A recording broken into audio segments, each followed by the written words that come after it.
All right. End of week 11 Sunday, except for Sunday night football. Sports Injury Central Pro Football Doc podcast. Kansas City upset by Denver. I guess it's not that big of an upset. Last second field goal. And games are quiet except for Philly hosting the Detroit Lions. And we'll talk about that game too. But a lot to talk about here. Pro Football Doc Sports Injury Central podcast here. Taylor's here. The group in the war room is finishing up for the day here. Doug's here. Where do you want to go? What do you want to chat on first, Taylor? I know there's going to be lots of questions and you'll read them out. Well, it's obvious, like you always say, Doc, it's a quarterback league, Doc, right? So, I mean, we got already questions on one player already. Let's start with Aaron Rodgers. Left the game in the first half.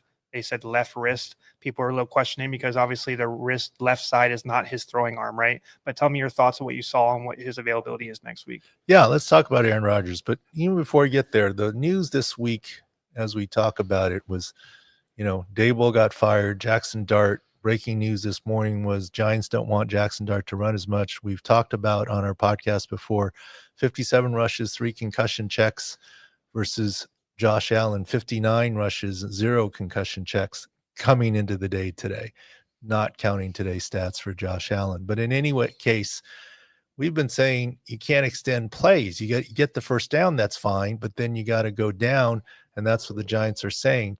And there was some criticism on social media and otherwise about spotters in the sky not signaling down for Jackson Dart. And what did we see today? We saw Jordan Love head for a concussion check when he clearly got hit in the left shoulder. It was a hard hit, but it was the left shoulder. We saw Justin Herbert get called into the tent. And there's a couple other examples. And I'm not saying that's bad. I think we'll find out through newsbreakers. We're not newsbreakers. We're injury analysts. That the league will have sent a memo reminding spotters, when in doubt, buzz down. And that's what we saw this week a little bit. Thankfully, it didn't affect any outcomes of games. And thankfully, people were safe in the whole deal. All right, let's talk Aaron Rodgers. The limited video that we saw, left wrist / hand, but it was kind of behind his body and obscured when he hit the ground. Outstretched hand. Do we have any indication that it's a Joe Burrow scaphoid lunate dislocation? No. Lunate dislocation? No. Could there be some sort of metacarpal or hand or wrist fracture? Maybe. Certainly, the number one question people have is, it's his left wrist. Who cares? He's right-handed. He could have thrown. A, you have to take snaps. B, you have to hand the ball off, ball security, ball handling. And look, we all know Aaron Rodgers is tough and can play through injuries. I don't see this as he got his hand stepped on and it was swollen. It's more than that. How much more? I don't know right now. Mm-hmm. But I'm not going to be surprised if there's some sort of scaphoid fracture or some sort of metacarpal fracture or distal radius fracture of some sort. This is Aaron Rodgers' non-throwing hand. There's a reason he did not come back into the game, and we'll have to wait further word. They've been quiet about it in Steelers camp. They got a big win. They're, 6-4 right now. 6-4 and still a game up on Baltimore. And Cincinnati, look, Joe Burrow may be coming back on Thanksgiving, but too late to save him at this point in time. 3-7, yeah. Baltimore's 5-5. What are your thoughts, Doc, on just from the Pittsburgh standpoint? You think Mason Rudolph is they're going to use him next week? Even if with the couple weeks, is it an IR thing, or because he said this is a playoff team in theory right now? How would you? What's the long term for Rodgers in this injury? Well, it's too soon to tell, right? I mean, you got to get the diagnosis before you figure out the prognosis, and we don't have the diagnosis right now. Now, if someone comes up with different video, maybe we'll come up with something and we'll say something at the halftime injury chat of tonight's game. But right now, the limited video we saw, it didn't really pick up what it was other than left wrist as he fell down to the ground right before the end of the half. So hard to say. Now, even if there is a fracture, is it possible to put screws or plate in the fracture and play in a week? In 2 weeks, yes. In 1 week, it's tight. So right now, it is hard to say, but no one's saying IR for sure yet. I don't mean to be guessing, and I don't want to be guessing, but we'll need to await more information before we can make any prognosis here.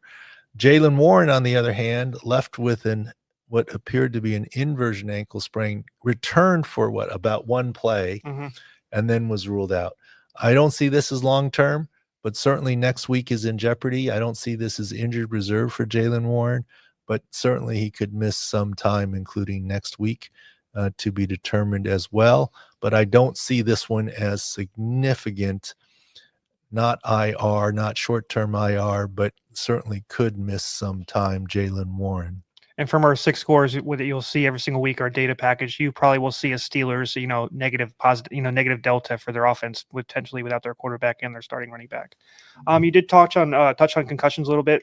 We'll go there a little bit with Stroud and Gabriel. I want you to speak on Atlanta because we're getting a lot of questions on their 2 stars. Talk about Michael Penix and Drake London real quick. They play the Saints this week. Michael Penix went down on his knees, twisted up a little bit. It did not look bad by video. And he stayed on the sideline after going into the blue tent, but in came Kirk Cousins to finish off the game. And the hope is it's not significant. By video, look, I know he's torn his ACL before in his knees. This is not an ACL tear. This is not an aggravation of an ACL tear. This is the good news. It's a contusion / maybe mild PCL at best. Wasn't overly impressed by the video, so cautiously optimistic that Penix will be okay, but this was a tough loss to the Carolina Panthers. On the other hand, Drake London at the end of the game went down on his knee, not trying to sit the fence, just not trying to make something up where we don't see it. Don't see anything significant on Drake London either. It was at the end of the game, and the game was over. I'm hopeful that it's just contusion. The game was ending, and if it went to overtime or something, he could have come back. But once again, I take it as no news, no obvious news by video is good news, but you certainly can be fooled. J.K. Dobbins finished the game last week. Now IR with the Lisfranc, right? He finished the game. That's amazing. Now, we thought it was Lisfranc, but because he finished the game, we thought it was maybe mild, but now surgical in Lisfranc. So he's likely a lot longer with surgery than the rest of the season. He's done for the season here. I want to mention something on Drake London. They got a lot of questions because he's been a fantasy stalwart the last couple games, getting 100 yards, touchdown. But if you do remember his hip injury that he had early in the season, it was late in the game. There was not a lot of information after, and he did miss the game that next game. So you have a lot of people wondering about London because it's kind of similar to the last injury he had just by the timing of it. So the timing of it, sure. Yeah. But once again, take it as good news that, look, clearly you're not dropping him in fantasy. Okay. You need him now. You're going to keep him, and you're going to keep him available until we hear more reports. And, just as a reminder, we do this podcast right now because a lot of times we do know a lot. Sometimes we don't know everything. And sometimes there's clarification coming on Monday, which is why the recap pod will be Monday at 11 or 2 p.m. Eastern, usually after most coaches have spoken on Monday. And this will be after Raheem Morris speaks and Mike Tomlin speaks, and we'll recap some of those injury issues and also breaking injury news from the Schefters and Rap Sheets and Garafalos and you name it. From that same game, Doc, Bryce Young left the game. He was able to return and help them win the game. Tell me what you saw from Bryce Young and Jordan Love, the Green Bay Packers quarterback. Both of them were able to return and lead their team to victory. Well, Jordan Love got hit on the left shoulder, upper arm. Big hit. Buzzed down for concussion check, even though his head wasn't even hit. And I'm not blaming the eye in the sky for buzzing down. You said why earlier in the podcast. Yeah, I think there was an NFL memo. Don't let Jackson Dart happen again, where there's video of him maybe out on the field, not trying to get the fumble. And that should be a buzz down. I agree with that. but it's hard in real time to get it perfect. So you see a big hit, you do the buzz down. When in doubt, buzz down. That's what the NFL tells you to do. So that's what the spotter in the sky does. Thankfully, it didn't cost anything per se. And Jordan Love did take a pretty good shot to the left shoulder. He came back with some sort of wrap or brace on it on his left shoulder.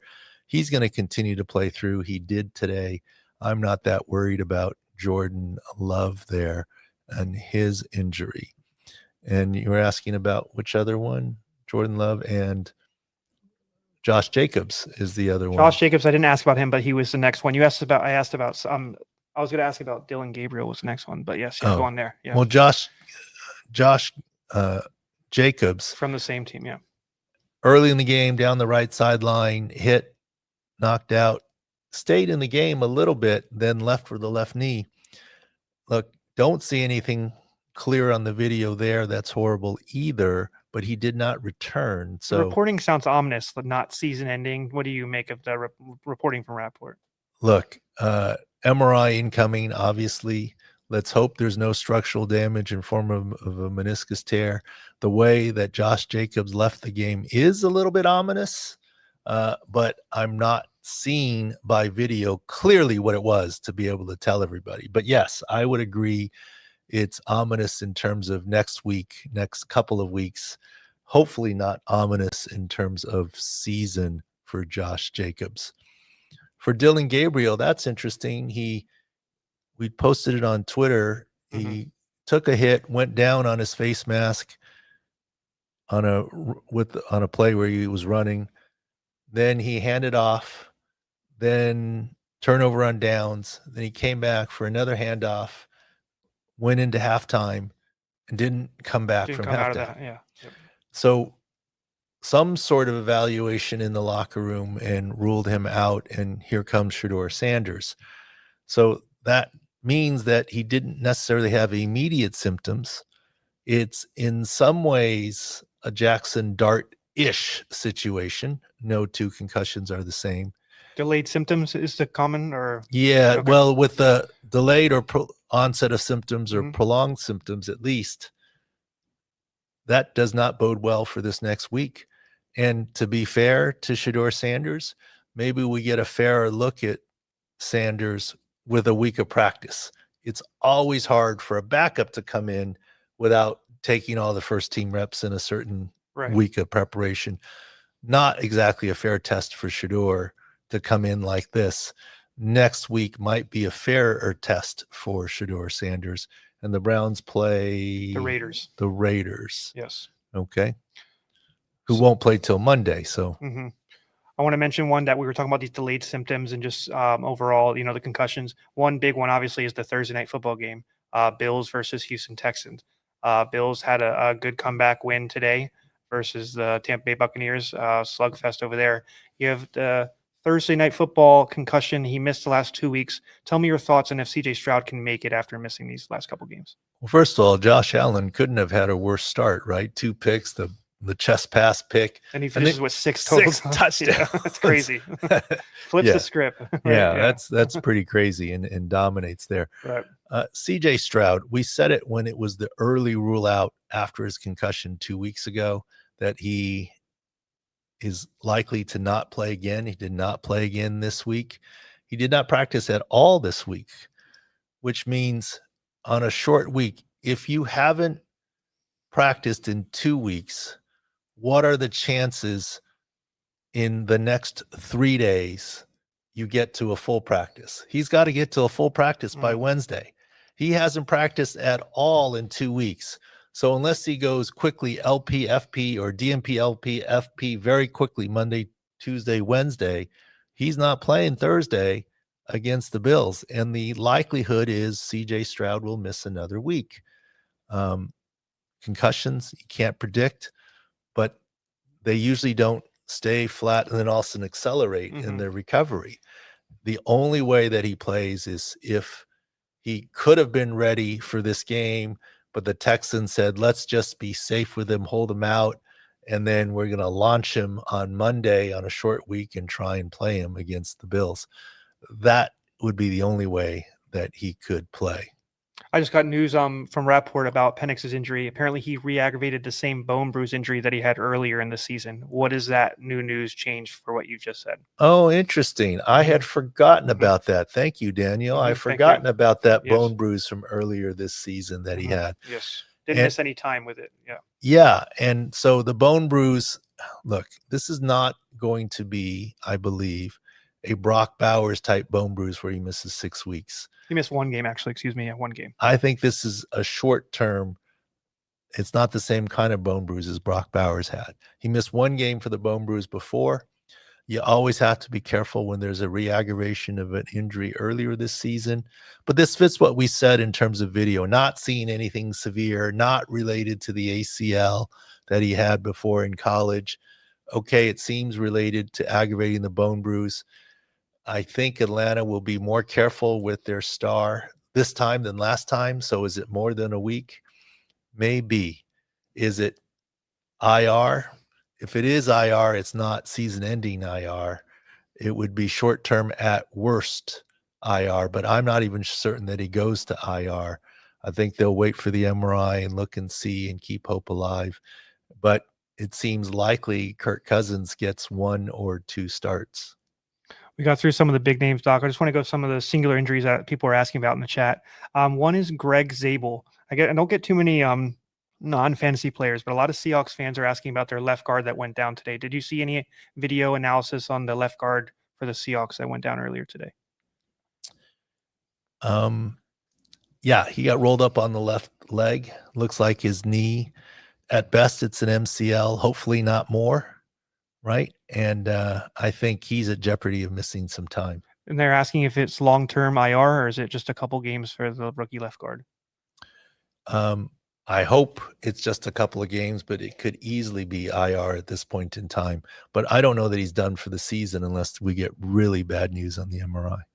Titans got their star wide receiver back from a hamstring, but unfortunately suffered an injury. Tell me what you saw from the video analysis that eventually ended up as a broken fibula for Calvin Ridley. Well, fibula is part of the leg, but also part of the ankle. So he kind of rolled his ankle, and we said with the rolled ankle and the hamstring, he wasn't going to return. No idea that there's a fracture there. If it's displaced at all, it'll be surgery. Any way you look at it for a wide receiver, his season is done. And then also one of their top, Ridley, Chimere DK suffered a concussion, so they'll be without maybe top wide receivers for the Titans going into next week.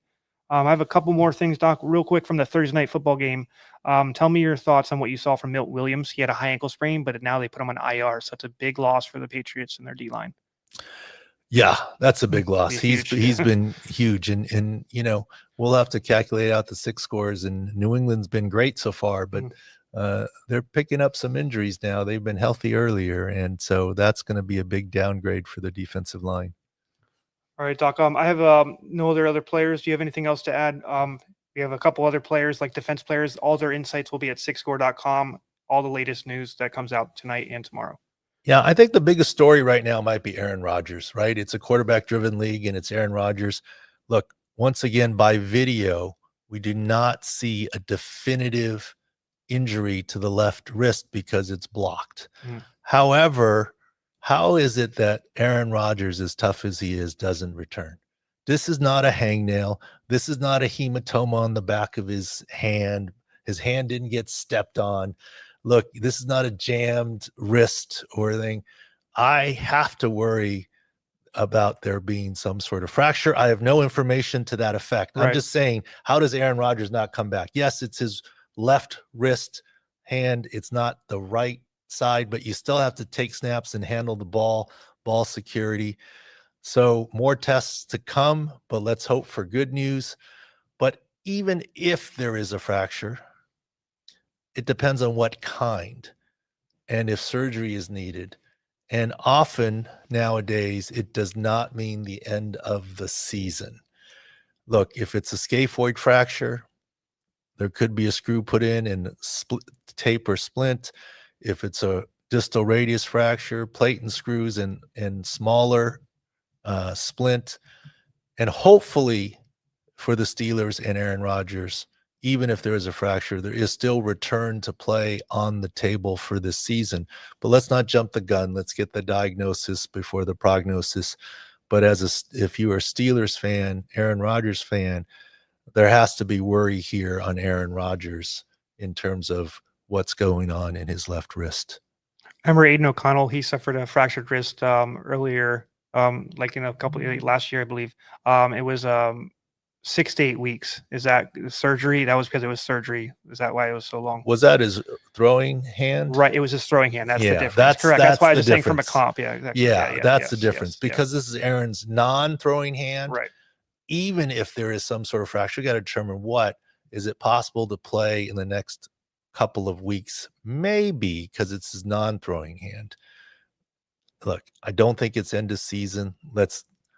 I don't even know that he's got a fracture, but I just have to, my spidey senses and knowing football and offhand and how driven Aaron Rodgers is, this is not a hangnail that has him out. And Derek Carr also, remember he suffered one when he dove, and he had a left one on his non-throwing hand too. That was later in the season. More insights, Doc. Any of the new insights, we're also going to have a podcast tomorrow, 11:30, with all the latest news that comes out tomorrow and the look aheads on news that comes out. And a good day for sick picks. The KC game is the only one that got us today. Otherwise, 5 in one day. Yeah. And still the guaranteed pick to come. Be a good game tonight. Any other questions here? We're good. We'll see you guys home. Thank you, guys. Oh, breaking news again. What you got there? Rodgers, in the words one source, a slight break in his left wrist. Slight break in left wrist is all we're getting. Yes. Who's saying that? Schefter got the news from somebody. Yes. Schefter saying slight break in the left. Slight break in quotation. So someone said that to him specifically. Well, a break is a fracture. Yes. I've had patients tell me, "Oh, I've got a fracture. Good thing it's not broken." No, it's a medical term. Right. Slight break to the left wrist. Okay. So let's figure out what it is. I mean, does it need surgery? Can it be splinted? Look, if it's slight, that means non-displaced. Those typically don't need surgery, but would you potentially consider surgery to then not have to wear a splint to be able to play? Mm-hmm. That is the question here. And a screw is going in regardless of the hand, likely, with the fracture? No. Okay. I mean, if it were at you, and it's your non-dominant hand, you'd put a cast on it for 6 weeks and you'd be fine. Yeah.